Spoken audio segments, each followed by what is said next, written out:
Bismillahirrahmanirrahim. Assalamualaikum warahmatullahi wabarakatuh.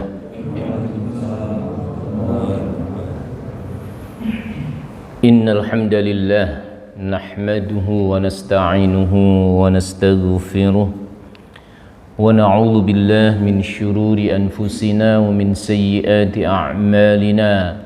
Man yahdihillahu fala mudilla lahu ومن يضلله فلا هادي له أشهد أن لا إله إلا الله وحده لا شريك له وأشهد أن محمدا عبده ورسوله لا نبي بعده اللهم صل وسلم على محمد وعلى آله وأصحابه ومن تبعهم بإحسان إلى يوم القيامة. أما بعد فقد قال الله تعالى في القرآن الكريم. Hidup dan kehidupan yang sampai detik ini Allah masih berikan kepada kita. Di saat pergantian tahun memasuki tahun baru 2022,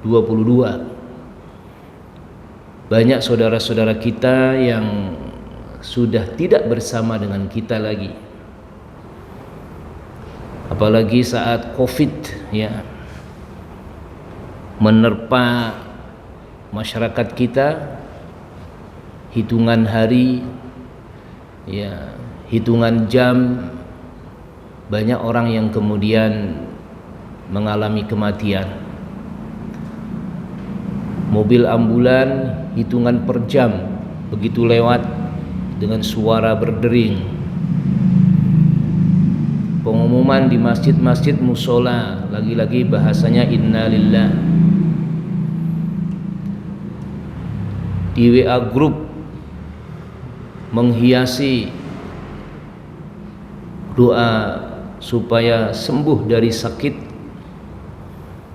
dan pula kalimat innalillah wa inna ilaihi raji'un.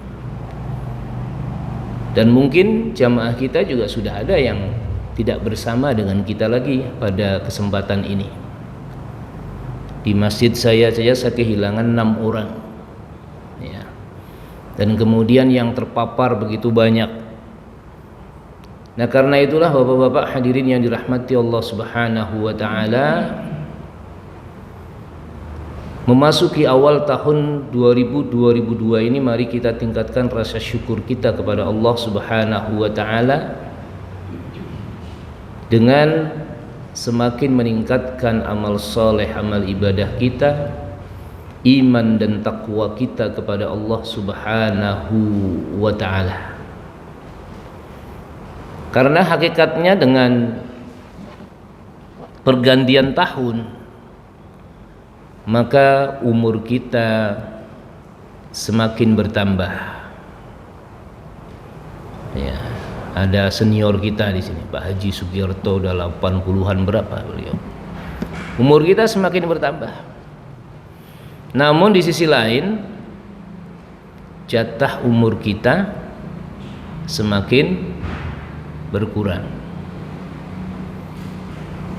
Maka maknanya adalah, kalau jatah umur semakin berkurang, ada sesuatu yang sangat dekat dengan kita, yaitu kematian. Ya, tinggal nunggu waktu. Ya, karena ini misterius, tidak pandang bulu, tidak pandang waktu, tidak pandang tempat, siapapun akan menemui yang namanya kematian. Nah, karena itulah hadirin yang dirahmati Allah Subhanahu wa taala, mari kita jadikan sebagai bahan renungan kita hadis Rasulullah. Ketika Rasulullah ditanya oleh sahabat dengan ungkapan, "Ya Rasulullah, siapakah si orang yang terbaik?" Nabi jawab, orang yang terbaik itu adalah orang yang dikasih panjang umur, dan wahasuna amaluhu, dan semakin baik amalnya, amal solehnya, amal ibadahnya semakin meningkat. Ini adalah orang yang baik. orang yang terbaik kata Rasulullah. Dan sebaliknya orang yang terburuk adalah ketika dikasih nikmat yang lebih banyak dan kemudian kasih hidup yang lebih lama, namun tidak membuat ia semakin bersyukur kepada Allah, semakin memperbaiki diri, semakin mempersiapkan untuk menghadapi kematian dan kehidupan setelah kematian. Ini adalah orang yang buruk, ya, orang yang jelek. Nah, mudah-mudahan ya di tahun ini kita akan semuanya menjadi orang yang terbaik kata Rasulullah tadi, dan tentu yang sudah baik, yang sudah soleh, ya, maka jaga konsistensi, atau dalam bahasa lain istiqomah. Ya, istiqomah. Apa dahsyatnya dengan istiqomah? Allah nyatakan dalam Al-Quran, innal ladzina qalu rabbunallah thumma istaqamu tatanazzalu alaihimul malaikah alla takhafu wa la tahzanu wa abshiru bil jannati allati kuntum tu'adun. Sesungguhnya orang-orang yang menyatakan Tuhan kami adalah Allah, tsumastaqamu, kemudian dia ajak, dia konsisten, dia mempertahankan ketuhanannya, keimanannya kepada Allah Subhanahu wa ta'ala, maka orang yang ajak teguh pendirian, konsisten, istiqomah ini, kata Allah, tatanazzalu alaihimul malaikah, turun para malaikat. Turun para malaikat. Ngapain malaikat turun? Bukan minta sumbangan, bukan pencitraan, tetapi malaikat turun tentu membawa urusan Allah, membawa rahmat Allah Subhanahu wa ta'ala. Malaikat memberikan sebuah spirit, gitu ya. Bahkan turunnya di situ dalam beberapa tafsir dijelaskan malaikat membersamai orang-orang yang konsisten di dalam keimanannya kepada Allah, konsisten di dalam ibadahnya kepada Allah, konsisten dalam amal solehnya kepada Allah. Ini selalu dibersamai oleh para malaikat. Nah, sebaliknya kalau orang yang nggak konsisten dalam ibadah, dalam kesolehan, maka akan dibersamai lawannya Allah, yaitu syaitan, laknatullah, na'udzubillah min dzalik. Nah, ternyata bukan hanya dibersamai oleh para malaikat saja, dan kemudian malaikat itu memberikan spirit kepada orang-orang yang istiqomah. Apa spiritnya yang diberikan? Alla takhafu wa la tahzanu, jangan kamu takut, jangan kamu resah gelisah, wa la tahzanu. Artinya apa? Orang yang konsisten di dalam keimanan, dalam amal soleh, Allah akan berikan keberanian, ya, keberanian. Penjara bukan bagi dia bukan sesuatu yang menakutkan kalau memang dia untuk menegakkan kalimat Allah, ya. Nyawa bukan menjadi ukuran kalau orang itu sudah konsisten menegakkan kebenaran Allah Subhanahu wa ta'ala. Nah, dia nggak merasa takut lagi, yang ditakuti hanya Allah, dan tidak pernah merasa gelisah, resah, walau situasi kondisi membuat ia sesungguhnya terancam, ya.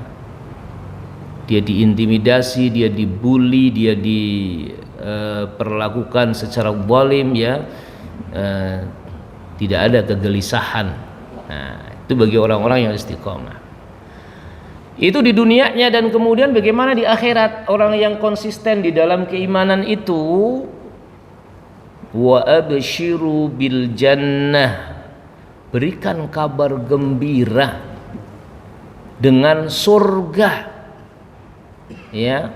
Wa absyiru bil jannati allati kuntum tu'adun. Berikan kabar gembira bagi orang-orang yang ajak konsisten dalam keimanan itu, dalam amal soleh itu, dia akan diberikan surga, ya. Dan itu nikmat yang paling luar biasa, ya, dalam akhir kehidupan manusia.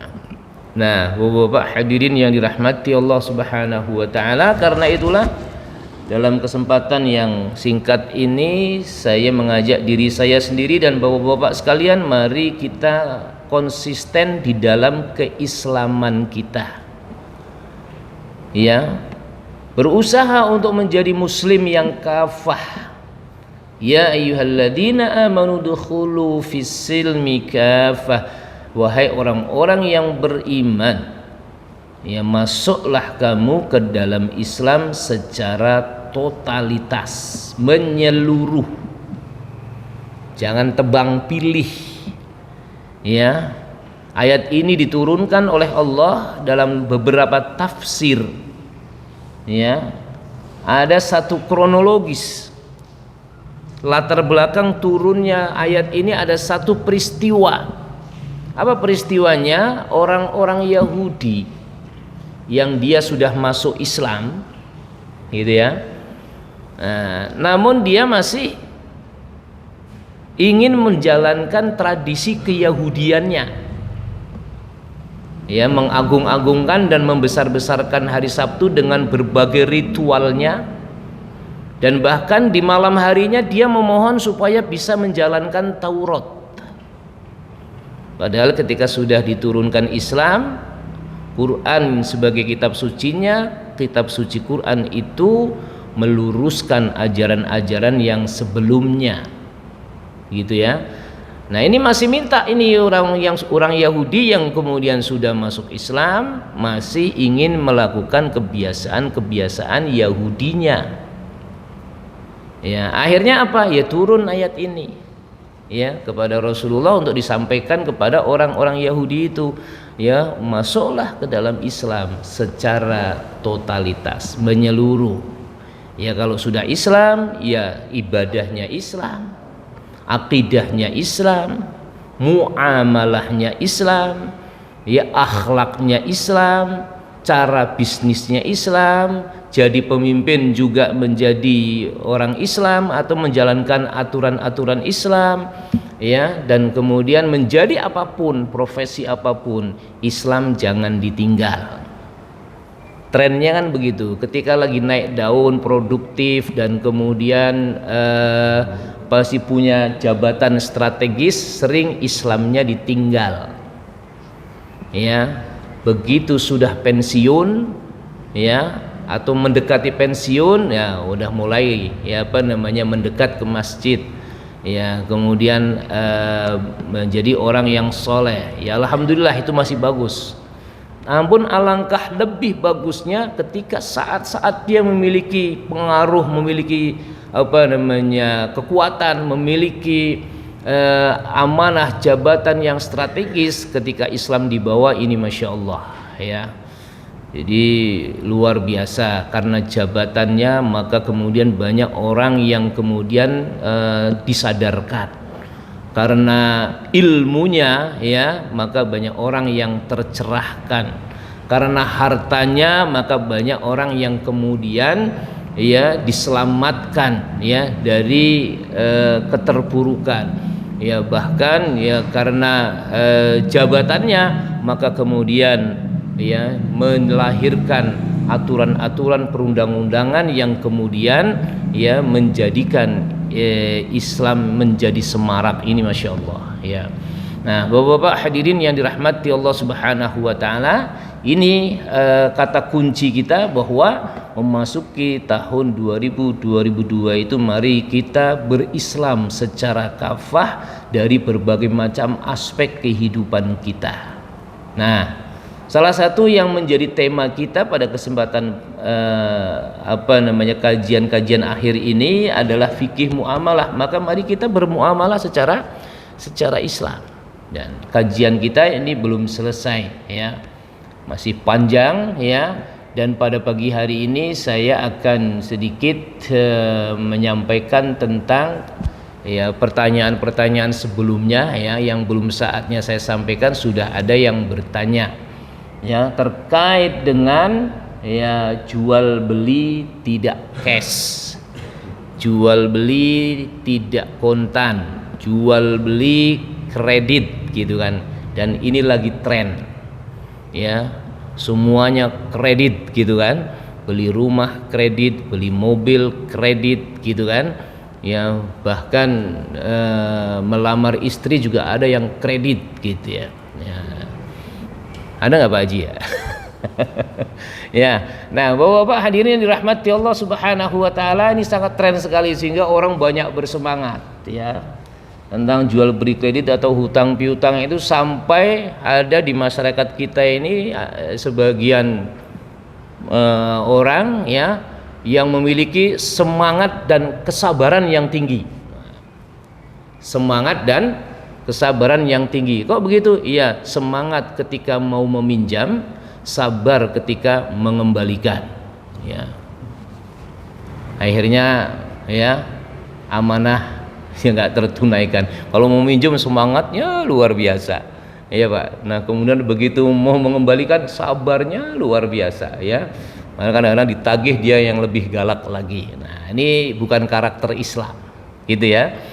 Nah Bapak-bapak hadirin yang dirahmati Allah Subhanahu wa taala, namun walau ada nanti kebolehan secara kredit ya, bukan berarti umat Islam itu diberikan anjuran atau disemangati untuk banyak berkredit gitu kan. Banyak, kalau kredit kan akhirnya kan hutang kan begitu ya. Kalau sudah melakukan kredit itu pada akhirnya dia berhutang. Dan sementara ya di dalam ajaran Islam itu hutang itu tidak dianjurkan ya. Coba kita lihat ya, Rasulullah Shallallahu Alaihi Wasallam saking ya memperhatikan persoalan jangan sampai memiliki hutang itu, sampai beliau berdoa. Apa doanya? Allahumma inni a'udzubika minal hammi wal hazan wa a'udzubika minal ajzi wal kasal wa a'udzubika minal jubni wal bukhal wa a'udzubika min ghalabatid dain wa qahrir rijal. Ya, di situ berlindung kepada Allah dari terlilit hutang. Sebab kalau orang sudah berhutang maka kemerdekaannya terenggut. Gitu kan biasanya begitu. Karena banyak hutang akhirnya ditunjuk-tunjuk dia. Ya. Teringat sekali ketika awal ya jelang kejatuhan Pak Harto itu kan, kemudian kita terjerat dengan hutang IMF itu kan ya, yang bikin ndak serak itu kan, bikin gedek gitu kan. Apa itu? Iya, Pak Harto itu tanda tangan, kemudian IMF-nya itu membusungkan dadanya sambil posisinya seperti ini. Mungkin Bapak-bapak lihat itu ya, saat beliau ya menandatangani dengan IMF itu ya. Sejak itulah ya ekonomi kita carut marut. Nah apalagi sekarang ini hutangnya sudah sampai 6.008 triliun ya. Itu saya nggak tahu berapa ini kalau dikumpulin tuh uang segitu gitu ya. Nah, ya dulu Edi Tansil saja yang 1,3 triliun itu, ada yang beranalisa itu kira-kira uangnya seberapa. Kalau itu uangnya 10 ribuan kemudian dijejer, diikat dijejer tuh ya, nah, itu sampai berapa itu? Itu sampai 2 kilometer katanya. 2 kilometer isinya duit itu 1,3 triliun. Nah Bapak-bapak hadirin dirahmati Allah Subhanahu wa taala, jadi Islam luar biasa. Jangan sampai hidup kita ini kemudian ya berkubang dengan hutang, apalagi sudah sampai terjadi ya gali lubang tutup lubang gitu ya. Nah akhirnya apa nanti? Tersandra kita. Nah bangsa ini sedikit tersandra menurut saya gitu kan. Tersandra dengan apa ya? Dengan kekuatan-kekuatan luar yang kemudian menghutangi Ya. Nah, kita pun begitu, kalau kita banyak melakukan hutang, kemudian kehidupan kita nggak merdeka. Ya, nggak usah jauh-jauh, hutang tetangga kanan kiri. Yang kanan belum dibayar, ya udah lama, yang kiri baru hutang. Ya, tapi udah janji semua. Kira-kira begitu keluar ketemu tetangga kita, apa yang terjadi? Masuk lagi ke dalam, ya kan? Lewat belakang, ada tetangga yang sebelahnya lagi keluar, gitu kan? Wah, masuk lagi, nggak merdeka itu, ya. Nah, inilah efek daripada orang yang berhutang. Makanya Rasulullah mengajarkan kepada kita jangan sampai kita itu hidupnya terlilit sama hutang. Walaupun menarik ini, kredit murah ini, cicilan sampai 3 tahun, ya kan? Nah, ini Bapak sekalian, saking kemudian Rasul memperhatikan jangan sampai kita kemudian terlilit dengan hutang atau berkubang dengan hutang, ya, Rasul berikan warning. Pokoknya kalau kemudian meninggal dunia, ya, kemudian dia masih punya hutang, ada banyak hadis-hadis yang menjelaskan itu. Nafsul mu'min mu'allaqatun bidainihi hatta yuqda anhu. Jiwa seorang mukmin itu akan tersandra, ya, mu'allaqatun bidaini, sangat bergantung dengan hutangnya, sehingga hutangnya itu dibayar. Jadi tidak jelas melayang kemana itu, ya, jiwanya orang yang berhutang itu sebelum dia melunasinya. Allah nggak terima gitu. Ya, saking betapa dahsyatnya ini, kemudian Rasul begitu ada sahabatnya yang kemudian meninggal dunia, kemudian dia masih meninggalkan hutang. Apa yang terjadi? Rasul nggak mau nyolatin. Ya, terus gimana? Saking bijaknya beliau, sekaligus juga memberikan warningnya tetap dilakukan oleh Rasulullah, tapi beliau bijak. Ya udah, diutus salah seorang sahabat untuk mendatanginya mewakili Rasulullah untuk menyolatkan atau menjadi imam solat dari sahabat beliau yang meninggal dunia itu. Nggak mau nyolati, ya. Jadi jangan sampai Bapak sekalian, makanya jangan sampai kita terjebak, ya, berkubang dengan hutang sampai kemudian meninggal kita belum dibayar. Nah, itu nanti orang-orang yang terzolimi akibat hutang kita itu dia akan nuntut semuanya, ya, kepada kita yang kemudian di hadapan Allah, di dalam persidangan Allah Subhanahu wa taala. Nah, karena itulah dalam pandangan fikihnya di sini hutang itu diperbolehkan karena dalam kondisi darurat, ya. Kalau darurat itu berarti apa? Ukurannya itu nyawa, gitu kan? Kalau kita kemudian nggak melakukan hutang, maka kemudian nyawa kita akan terancam, gitu. Tapi kalau kemudian masih bisa terancam, ya nggak perlu hutang, ya. Mampunya ngontrak, ya udah ngontrak saja dulu, gitu kan? Nah, mungkin dianalisa, oh iya dia ngontrak sekian, kemudian kredit rumah sekian, ya udah kredit. Nah, berarti ada perhitungan, ya. Bayar kontrakannya anggaplah ini sebagai cicilan, kan gitu kan. Nah, akhirnya terpaksa dia harus hutang rumah, ya, dengan harga yang agak fleksibel, ya, atau dengan pembayaran yang agak fleksibel, yaitu dengan cara kredit tadi gitu. Nah, itu sudah diukur, ya, dan itu sudah menjadi kebutuhan. Memang sandang, papan, ya, tempat itu menjadi kebutuhan. Ya, makanya ketika hutang yang semacam itu, ya, itu bagian dari kebolehan, ya. Nah, Bapak-bapak hadirin yang dirahmati Allah Subhanahu wa taala, jadi hutang tidak dianjurkan dalam syariat Islam kecuali seseorang sangat membutuhkan barang tersebut. Dan yang kedua, bukan hanya membutuhkan, tapi apa? Mampu untuk melunasinya atau mampu untuk membayarnya. Ada hadis Nabi, ya, yang begitu tegas, ya, terkait dengan kredit ini, ya. Jadi walau tadi kalau sangat membutuhkan diperbolehkan, dan kemudian syarat yang keduanya adalah ada kemampuan untuk melunasinya, ya maka tidak dianjurkan bagi seorang muslim untuk membeli barang atau sesuatu yang merupakan kebutuhan mewah dengan cara kredit gitu kan. Karena ketika orang itu kredit, hakikatnya kemudian dia berhutang gitu. Nah, dari situ pula kemudian ada berkembang berbagai pendapat dalam masalah fikhiyahnya ya.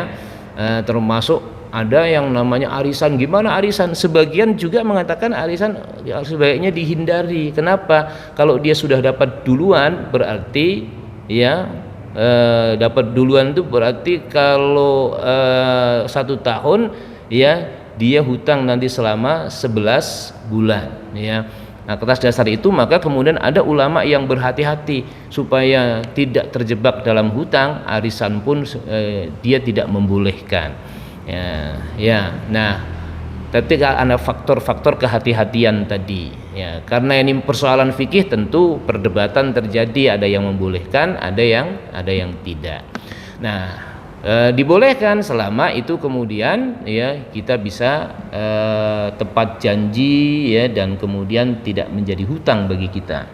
Nah, Bapak-bapak hadirin dirahmati Allah Subhanahu wa taala, Rasulullah sallallahu alaihi wasallam bersabda dalam satu hadisnya, "La tukhifu anfusakum ba'da aminaha." Ya, jangan kalian berikan rasa takut ke dalam diri kalian setelah diri kalian itu tenang. Sebelum hutang kan tenang, Pak ya. Ya. Tenang apa? Karena nggak ada beban untuk mengembalikan, nggak ada beban untuk membayar setiap bulan gitu kan. Begitu sudah hutang, mulai besok saya harus bayar dan seterusnya gitu. Makanya kata Rasulullah, jangan kalian berikan rasa takut ke dalam diri kalian setelah diri kalian itu tenang. Para sahabat bertanya, bahasa Rasulullah membingungkan gitu kan. Maka bertanya itu para sahabat, apa hal tersebut ya Rasulullah? Nah, beliau jawab ya, wa ma dzalika ya Rasulullah? Qul ad-din ya. Maka beliau qala ad-dain bukan din, ad-dain ya. Jadi apa yang kemudian dimaksud sabda Rasulullah tadi adalah hutang. Saya ulangi, janganlah kalian berikan rasa takut ke dalam diri kalian setelah diri kalian itu tenang.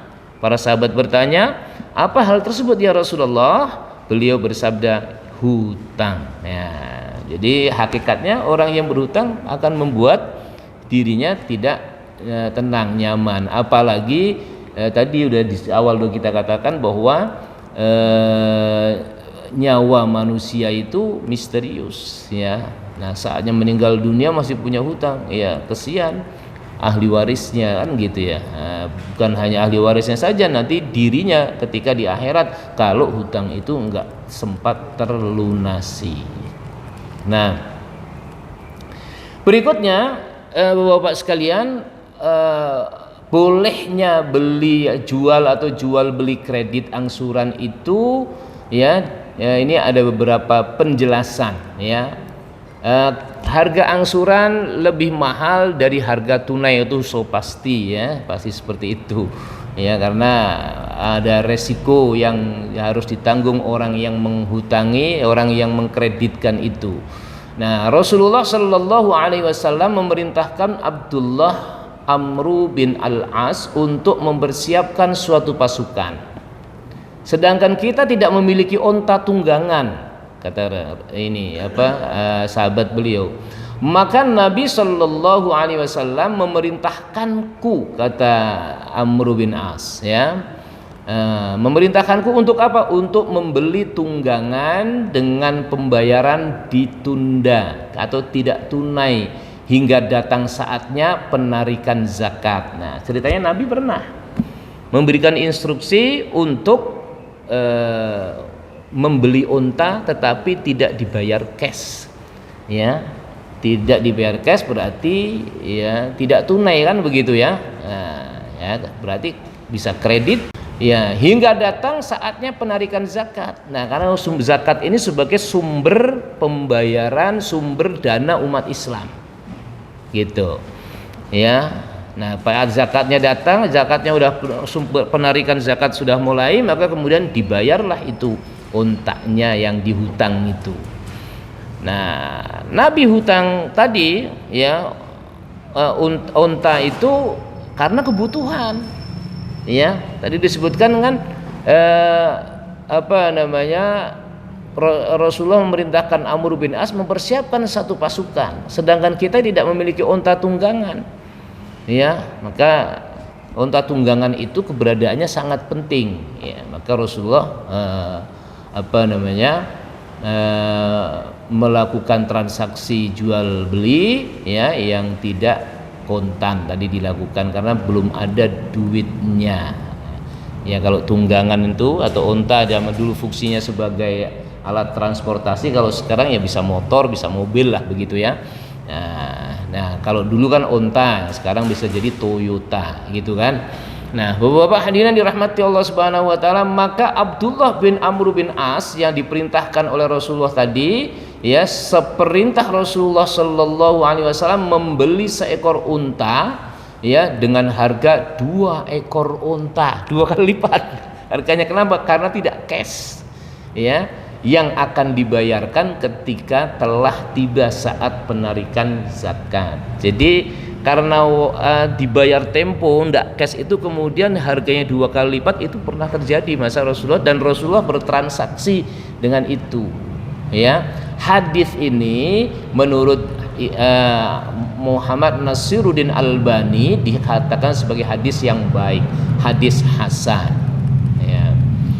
Kemudian dalam hadis yang lain di sini Ibnu Abbas radhiyallahu anhuma berkata, qala Ibnu Abbas radhiyallahu anhuma la ba'sa ayyakul ya, seorang boleh menjual barangnya dengan mengatakan barang ini harga tunainya sekian dan tidak tunainya sekian. Kalau dibayar cash ya 500.000, kalau dibayar cicil ya 750.000. Nah, itu boleh dengan prinsip dagang seperti itu. Akan tetapi tidak boleh penjual dan pembeli berpisah, melainkan mereka telah saling ridha atas salah satu harga. Jadi kalau udah saya kredit saja ya, ini harganya 750.000, saya bayar 3 kali, 3 kalinya pagi, siang dan malam ya, udah lunas. Ada nggak Pak Haji kredit begitu ya? Nah, pagi, siang, malam gitu, pagi bayar, siang bayar, kemudian malamnya juga bayar. Nah, ini dilakukan dibolehkan. Ya, tapi jangan sampai ngambang nanti begitu sudah berpisah, loh harganya belum jelas. Ini yang riba, nggak boleh, horor namanya ya, nggak diperbolehkan. Jadi benar pasti dulu. Ya, 2 harga boleh, tapi sebelum akad. Kalau ya, nanti ini harganya sekian kalau cash, ini kredit sekian itu. Nah, itu belum akad. Itu namanya wa'ad. Ya, baru melakukan janji mau beli atau mau jual. Nah, begitu sudah saya pilih yang ini, udah satu harga itu ya, satu harga. Makanya kalau sudah satu harga udah, kalau di pecicilannya itu adalah tadi 200.000 ya sudah 200.000, jangan nanti berubah ya. Kalau berubah berarti ini ada satu melanggar sebuah kesepakatan ya. Mau situasi kondisi apapun ya tidak bisa begitu gitu kan. Nah, baik. Berikutnya, karena hadis-hadis tadi ada fatwa seorang ulama yang alim betul ya, Syekh Abdul Aziz bin Baz. Beliau berkata, jual beli kredit itu hukumnya boleh dengan syarat bahwa lamanya masa angsuran serta jumlah angsurannya itu diketahui dengan jelas saat akad. Ya, harganya sekian, dibayar ya setiap bulannya sekian sampai waktu 12 bulan. Pembayarannya setiap awal bulan. Jelas itu. Ya. Sebab kalau nggak jelas akan memicu yang disebut dengan konflik ya. Wow. Iya, nggak jelas lalu jam tanggal 5 udah nagih padahal belum ada, itu kan berantem itu. Ya, tapi kalau sudah jelas nanti setiap tanggal 10 saya bayar. Nah, itu jelas itu berapa bayarnya. Nah, kemudian kenapa juga diperbolehkan? Ternyata ada juga ayat Al-Quran, tapi Al-Quran ini nggak tekstual ya, tetapi tersirat di dalamnya. Apa kata Allah dalam Al-Quran? Ini dalam Quran surat Al-Baqarah ayat 282, ayat yang terpanjang, satu halaman gitu ya, satu halaman ya. Ayat yang terpendek surat Al-Qalam, apa bunyinya? Nun. Nah, udah itu terpendek gitu kan. Nah, ayat terpanjang di surat Al-Baqarah 282, satu halaman.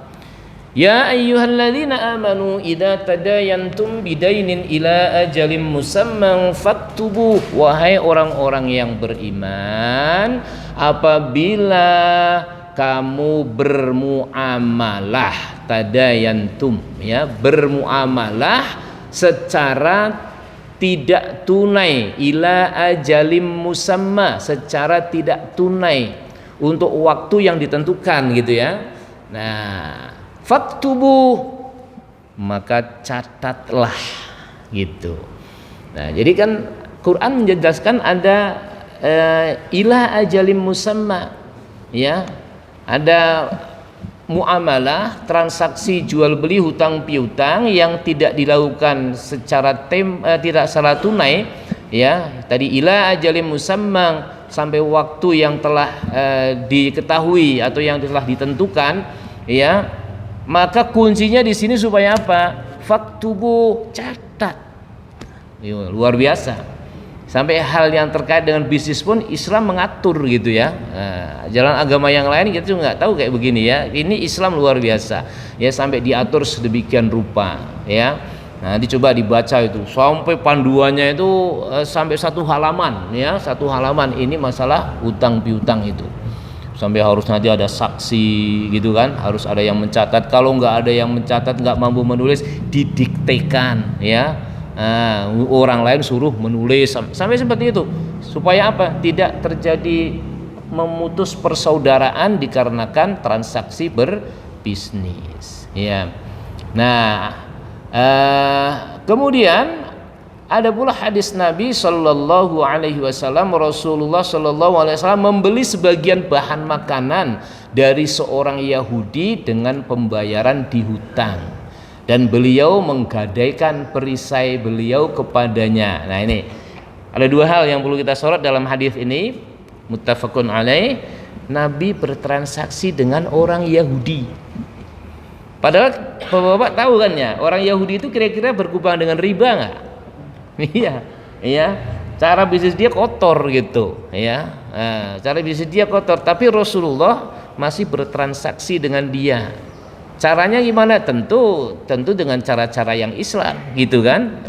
Caranya sesuai dengan cara Rasulullah, sesuai dengan tuntunan Allah, walaupun orangnya itu Yahudi, sehingga Yahudinya mau nggak mau ditarik ke dalam konsep Islamnya itu ya. Bahkan beliau pernah menggadaikan perisainya kepada orang Yahudi ya. Nah, itu yang pertama itu. Kemudian yang kedua di sini Rasul berhutang, bukan cash, bahkan sempat menggadaikan ya kepada orang Yahudi tadi. Nah Bapak-bapak sekalian, kemudian ada hadis yang berikutnya sebagai panduan kita. Barang siapa yang menjual dua penjualan dalam satu penjualan, maka ia hanya dibenarkan mengambil harga yang paling kecil ya. Jangan kemudian mengambil harga yang besar gitu ya. Nah, itu prinsip hidup hemat ya, dan efektif ya, efisien itu diajarkan oleh Nabi Shallallahu Alaihi Wasallam ya. Nah, kemudian dianjurkan pula umat Islam itu kemudian ketika bertransaksi memberikan kemudahan ya, memberikan kemudahan.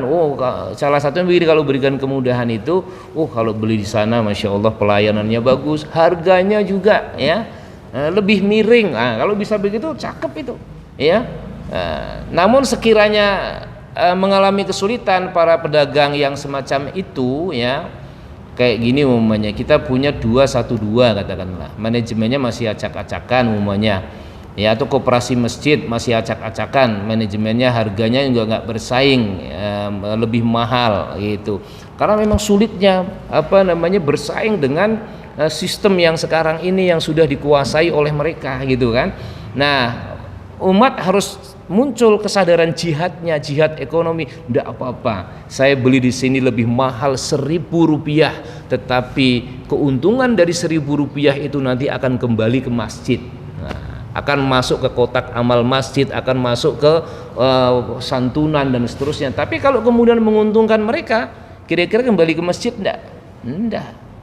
Ya, bisa jadi kembalinya kemana? Ya untuk hura-hura, untuk perbuatan maksiat gitu kan. Nah, ini prinsip kita harus kita tanamkan begitu. Kalau Malaysia bisa ya, itu hoax atau enggak saya juga nggak tahu persis ya, sampai membuat pesaing-pesaing yang di luar Islam itu mengalami kesulitan ya, karena umat Islamnya ini kompak ya, punya semangat jihad di jalan Allah yang begitu tinggi. Nah, Bapak hadirin yang dirahmati Allah Subhanahu wa taala, itu saja barangkali sebagai pengantar. Masih ada waktu kurang lebih 10 menit ya. Kalau ada komentar ya, pertanyaan, dipersilahkan.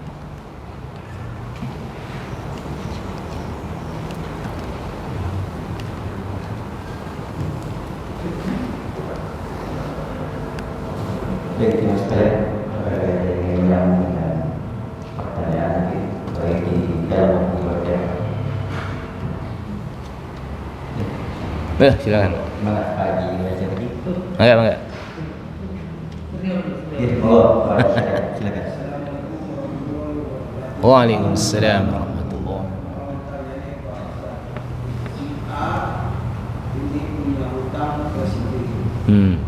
Tapi begitu dia sudah sanggup membayar, si ini meninggal, sehingga ahli warisnya pun tidak diketahui.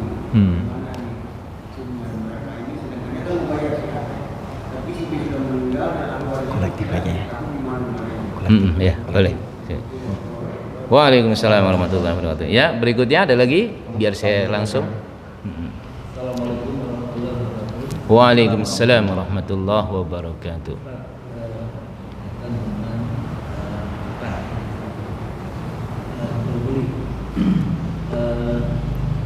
Di dalam Islam kredit diperbolehkan, namun apabila jatuh tempo kemudian di dalam perjanjian itu ada pembayaran lebih, apakah itu masuk dalam koran?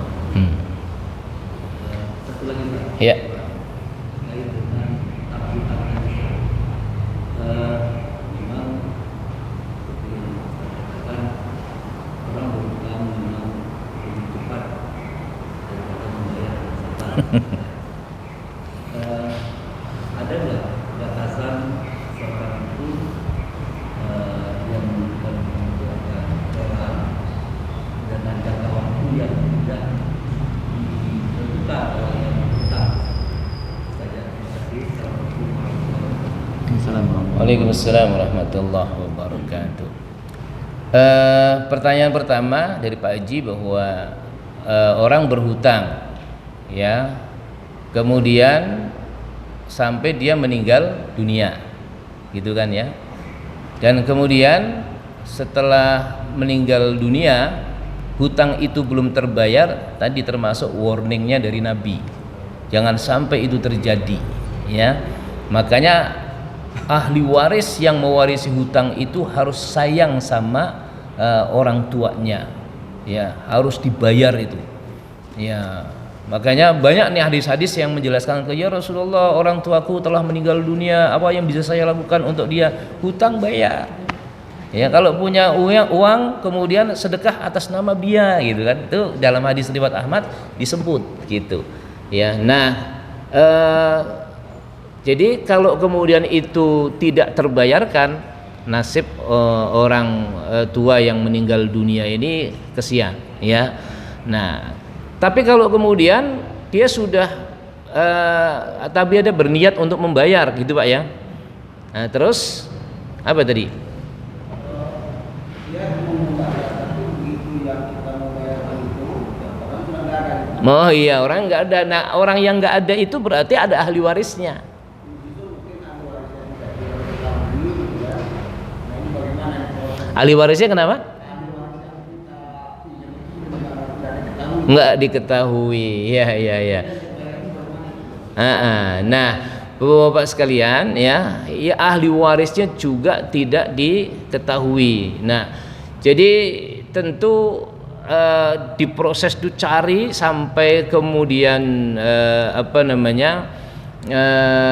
ketemu. Nah, kalau dulu di zaman Rasulullah itu ada yang namanya Baitul Mal, bisa dititip dulu di situ, gitu ya, bisa dititip. Kalau dalam bahasa akadnya titip itu ya wadiah lah ya, wadiah. Ya, jadi menitipkan uang tersebut di lembaga, katakanlah kalau dulu Baitul Mal ya, kalau sekarang itu ya tempat-tempat yang kemudian di situ menyalurkan dana umat ya. Ya, tapi terhitungnya itu adalah titipan gitu ya, titipan. Nanti dalam produk-produk ekonomi syariah itu ada produk titipan, itu ada yang disebut dengan wadiah. Orang nabung itu bisa dua kemungkinan, bisa kemudian satu wadiah, satu lagi bisa kemudian dia melakukan yang namanya mudharabah. Ya, mudharabah itu dia nabung tapi nanti ingin mendapatkan bagi hasil gitu. Tapi kalau akadnya wadiah, dia nggak memperoleh apa-apa, cuman mengamankan duitnya tadi ya. Pada akhirnya kemudian akhir hayatnya ternyata tidak ketemu nih, kalau ternyata kemudian ini tidak ketemu juga nanti ahli waris, sudah silahkan dimanfaatkan untuk kepentingan umat Islam ya. Ini sebagian dari bentuk ikhtiar gitu ya, ikhtiar untuk membayarnya karena nggak ketahuan orangnya. Nah, kemudian pertanyaan yang kedua ya, terkait dengan melebihkan ya pembayaran ya, itu diperbolehkan selama tidak dijanjikan di awal gitu. Ada satu hadis yang dijelaskan, yang disampaikan oleh Rasulullah, sebaik-baik kalian adalah kalian yang meminjam, kalian yang bertransaksi hutang itu adalah yang terbaik ketika mengembalikan. Kalau yang terbaik ketika mengembalikan kira-kira apa? Minimal ada ucapan terima kasih. Yo, sampai memeluk umumnya, ya Allah terima kasih ya. Seandainya kau nggak pinjam ya, aduh saya kemarin mengalami kesulitan yang luar biasa, semoga kau dibalas oleh Allah, kasih keberkahan. Nah, itu yang terbaik itu ya. Wah, lihat anaknya, ini siapa nih? Wah, anak saya. Wah, ini ya. Nah, dilebihkan tuh, dikasih buat anaknya ya. Nah, itu boleh. Kenapa? Karena nggak dipersyaratkan sebelumnya. Yang menjadi riba itu tatkala dipersyaratkan sebelumnya. Ya, kau pinjam 1 juta, ntar kembali jangan lupa 1.500.000. Ya, itu ada persyaratan sebelumnya, itu menjadi riba. Ya, dan kemudian untuk waktu ya, tidak ada ketentuan 1 hari, 2 hari, 3 hari gitu kan. Rasul di sana tadi tidak disebut berapa bulannya atau yang lainnya, tetapi itu diperbolehkan sesuai dengan kesepakatan ya. Makanya harus jelas kesepakatannya tadi, harganya jelas, berapa pembayar cicilannya, kemudian yang berikutnya lagi adalah waktunya ya. Nah, waktunya pun dibayar setiap bulan, tanggal berapa itu juga harus jelas ya. Jadi itu tidak ada ketentuannya. Nah, yang terbaik lagi di situ adalah orang yang terbaik itu ya secepatnya membayar gitu kan, secepatnya membayar, jangan sampai menunda-nunda yang sudah disepakati ya. Ketika menunda itu adalah zalim. Nah, ada hadis tuh, matlul ghani itu kan, matlul ghani itu orang yang kemudian meninggalkan